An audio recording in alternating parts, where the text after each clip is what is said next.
Assalamualaikum warahmatullahi wabarakatuh. Yang saya hormati Bapak Bambang Hadi Cahyono selaku dosen pengampu mata kuliah Jurisprudensi Hukum Keluarga dan teman-temanku yang berbahagia.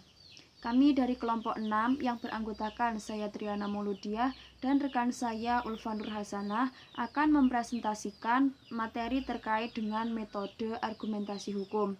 Langsung saja kita masuk ke materi.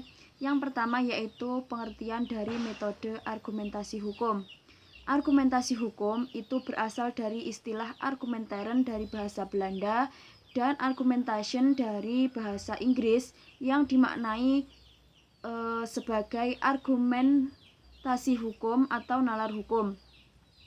Yang selanjutnya, metode argumentasi itu disebut dengan metode penalaran hukum.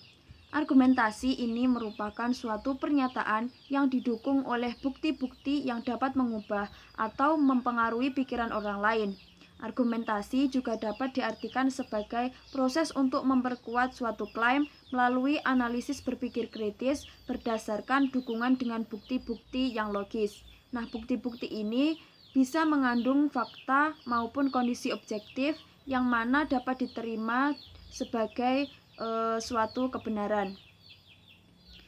Dalam upaya untuk membangun argumentasi hukum, seorang penegak hukum memerlukan adanya penalaran hukum yang diartikan sebagai berpikir, menggunakan, mengembangkan, atau mengendalikan suatu masalah di bidang hukum dengan menggunakan nalar atau yang disebut dengan legal reasoning. Nah, penalaran hukum ini berfungsi sebagai wadah atau kerangka berpikir hakim dalam menentukan langkah selanjutnya. Penalaran sendiri membutuhkan suatu pola pikir yang sangat luas secara logis untuk dicerna dan dipahami oleh manusia. Hal ini pun pasti menghasilkan suatu penalaran yang berbeda-beda tergantung dari proses berpikir setiap manusia itu sendiri. Prinsip-prinsip hukum harus dapat dipahami dalam hal yang lebih luas. Memang harus diakui bahwa pengambilan putusan hukum itu bukan sekedar persoalan penalaran analogi, tetapi setiap putusan hukum tetap harus dapat dinalar secara akal sehat dan logis.